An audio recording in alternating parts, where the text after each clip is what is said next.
Hello friends, स्वागत है आपका आज के न्यूज़ अपडेट में। सबसे पहले डिस्क्लेमर, हम आपको कोई भी फाइनेंशियल एडवाइस नहीं दे रहे हैं। क्रिप्टो में इन्वेस्टमेंट आपको अपनी एनालिसिस और रिस्क एनालिसिस के बाद ही करना है। प्रॉफिट और लॉस आपका अपना है और मार्केट रिस्की है। अच्छे से समझिए, उसके बाद ही अपनी मनी इन्वेस्ट करिए। तो चलिए चलते हैं न्यूज़ अपडेट की तरफ। तो न्यूज़ अपडेट में सबसे पहली न्यूज़ एक बार फिर से FTX कोलैप्स के बारे में। तो वो कहा जा रहा है कि एंड्रयू यंग जो कि फॉर्मर यहाँ पर प्रेसिडेंशियल कैंडिडेट थे यहाँ पर US के, तो उनका कहना है कि भाई ये जो FTX कोलैप्स हुआ है इसके चलते अब यहाँ पर एक एपेटाइट आ गया है कि एक ज़रूरत सी जो ये बन गई है कि भाई हार्शर रेगुलेशन जो हैं वो यहाँ पर मार्केट में निकल कर आ सकती हैं कि भाई हर कंट्री जो है वो अपनी रेगुलेशंस को थोड़ा सा हार्श कर देंगे, सो दैट कि ऐसा सिनेरियो जो FTX ने क्रिएट कर दिया है वो दोबारा कभी भी नहीं हो।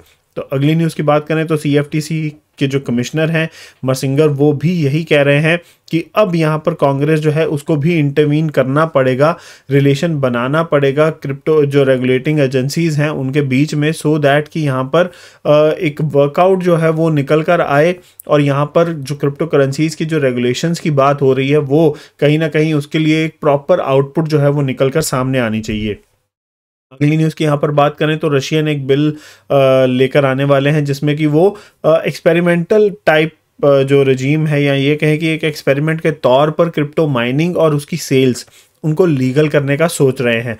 तो उसके बाद यहाँ पर वो डोमेस्टिक क्रिप्टो करेंसी मार्केट जो है वो रशिया में वो बनाने की सोच रहे हैं, सो दैट कि धीरे धीरे यहाँ पर वो ये देख सकें कि जो डिजिटल एसेट्स हैं, जो क्रिप्टो करेंसीज हैं, वो उनको कितना स्टेबल करके दे सकती हैं उनके फाइनेंशियल्स को। अगली न्यूज़ की यहाँ पर बात करें तो $138 बिलियन का यहाँ पर इन्वेस्टमेंट मैनेजर जो है मैन ग्रुप जो है वो यूके का, वो अपना क्रिप्टो हेज फंड जो है वो लेकर आने वाला है। तो इस साल के अंत तक कहा जा रहा है कि ये जो क्रिप्टो हेज फंड है इसको लेकर आने की बात हो रही है। तो अब यहाँ पर मार्केट में चाहे जितने भी बुरे हाल चल रहे हैं, लेकिन जो इन्वेस्टमेंट है वो धीरे धीरे आ रही है मार्केट में। तो अब यहाँ पर अगर 138 बिलियन वाला इन्वेस्टमेंट मैनेजर यहाँ पर अपना हेज फंड लेकर आता है क्रिप्टो करेंसीज के लिए, तो आने वाले टाइम पर यहाँ पर कंपनीज जो है क्रिप्टो के रिलेटेड वाली, उनको यहाँ पर पैसे तो मिल जाएंगे काम करने के लिए, बशर्ते वो काम बढ़िया से करें, ना कि ऐसे जैसे कि यहाँ पर हमने अभी FTX का देखा है। तो अब पैसा तो आ रहा है, अगर वो पैसा सही तरीके से इन्वेस्ट हो जाए तो यहाँ पर बेनिफिट जो है वो क्रिप्टो की इकोनॉमी को मिल सकता है। अगली न्यूज़ की यहाँ पर बात करें, वो भी FTX के रिलेटेड ही है। तो FTX के रिलेशन में यहाँ पर जेनेसिस ब्लॉक, ये वो जेनेसिस नहीं है जो हमने लास्ट न्यूज़ में हमने कवर करी थी, जो कंपनीज की लिस्ट में हमने जेनेसिस का नाम लिया था, ये वो जेनेसिस नहीं है। ये जेनेसिस ब्लॉक जो है ये हांगकांग बेस्ड यहाँ पर क्रिप्टो करेंसी एक्सचेंज है। तो उन्होंने कहा कि भाई ये जो FTX के फॉल आउट के चलते जो मार्केट में क्रैश हुआ है उसके चलते उनको थोड़ा इम्पैक्ट जो है वो हो गया है, जिसके चलते अब उनको लग रहा है कि भाई वो अपनी ट्रेडिंग जो है उसको बंद कर रहे हैं हांगकांग के अंदर। तो उन्होंने यहाँ पर बोला है कि हांगकांग में जो वो ट्रेडिंग है उसको पूरा वो बंद कर रहे हैं। कस्टमर्स जो हैं वो अपना पैसा जो है उसको निकाल लें, यहाँ पर वो और कस्टमर्स को अब रजिस्टर नहीं कर रहे हैं।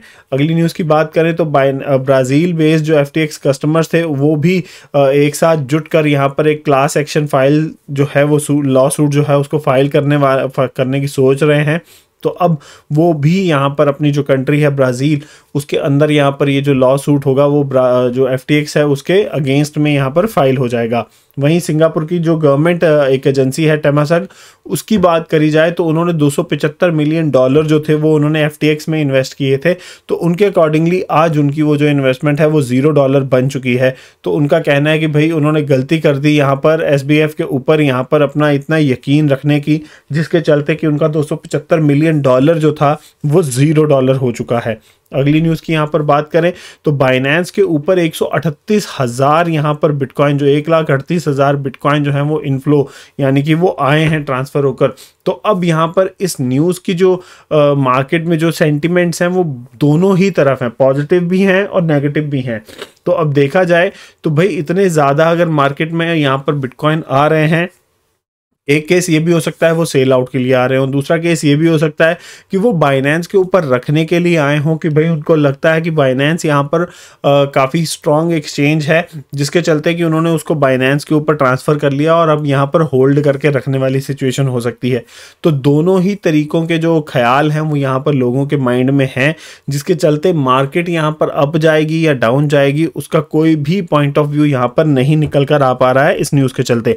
अगली न्यूज़ की बात करें तो बिटस्टैम्प EU बेस्ड एक्सचेंज है, यहाँ पर उसको स्पेन में लाइसेंस मिल चुका है अपनी क्रिप्टो की सर्विसेज को प्रोवाइड करने के लिए। तो वो 46वीं यहाँ पर एक्सचेंज ऐसी बन चुकी है जिसको स्पेन के अंदर यहाँ पर अपनी जो क्रिप्टो सर्विसेज हैं उनको प्रोवाइड करने का लाइसेंस जो है वो मिल गया है। वहीं बहामास की बात करी जाए तो बहामास के जो रेगुलेटर्स हैं उन्होंने बोला है कि वो FTX के सारे एसेट जो है उनको सीज करने वाले हैं, सो दैट कि उनके जितने भी क्लाइंट्स और क्रेडिटर हैं उनके राइट्स को प्रोटेक्ट किया जा सके, उनकी मनी को प्रोटेक्ट किया जा सके। अगली न्यूज़ बिग 4 कंपनी में KPMG भी आती है। तो KPMG जो है वो भी नए बिजनेस मॉडल तलाशने की यहाँ पर होड़ में लग चुकी है मेटावर्स के अंदर। तो उन्होंने यहाँ पर अपना नया जो मेटावर्स का जो पोजीशन है, न्यू हेड जो है उसको यहाँ पर अपॉइंट करने की उन्होंने बात जो है वो करी है। एलिस सुए को यहाँ पर वो नया हेड जो है मेटावर्स, अपने मेटावर्स की पूरी जो अपनी मेटावर्स फ्यूचर्स की जो एक पूरा एक डिपार्टमेंट नया वो बनाने वाले हैं, उसका हेड उन्होंने डिसाइड किया है। तो उनका यहाँ पर काम होगा कि नए बिजनेस मॉडल्स को ढूंढना मेटावर्स के अंदर भी और क्रिप्टो करेंसीज के अंदर भी। तो अब यहाँ पर KPMG जो है वो भी मेटावर्स के अंदर पूरी तरीके से अपनी जो एक तरीके से जान जो है वो लगाने वाली है, सो दैट कि आगे चलकर वो भी उससे बेनिफिट जो है वो ले सकें। सोनी की अगर बात करी जाए तो सोनी ने अपना पेटेंट फाइल किया है। NFT टेक्नोलॉजी को वो यूज़ करने वाले हैं इन गेम डिजिटल एसेट्स को ट्रैक करने के लिए।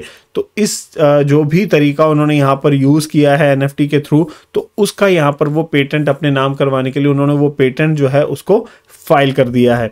अगली न्यूज़ की बात करें तो रिपल ने यहाँ पर पार्टनरशिप करी है अफ्रीकन फोकस जो कंपनी है रेमिटेंस की, उसके साथ MSF अफ्रीका के साथ। तो अब यहाँ पर वो यहाँ पर उनको ऑन डिमांड लिक्विडिटी जो है वो प्रोवाइड करेगा रिपल, सो दैट कि MSF का जो ऑलरेडी इतना एक्सपेंडेड रेमिटेंस का जो फ्रेमवर्क है उसमें वो थोड़ा और ज़्यादा जो एक तरीके से स्पीड जो है वो प्रोवाइड कर सके रिपल के ऑन डिमांड लिक्विडिटी को यूज़ करके। तो फ्रेंड्स ये थी आज की न्यूज़ अपडेट, कैसी लगी ज़रूर बताइएगा। चैनल भी सब्सक्राइब करिए और बेल नोटिफिकेशन का आइकन ज़रूर दबाइए, और वीडियो अच्छा लगे तो लाइक एंड शेयर ज़रूर करें। मिलेंगे आपसे अगले अपडेट में, तब तक के लिए थैंक यू वेरी मच।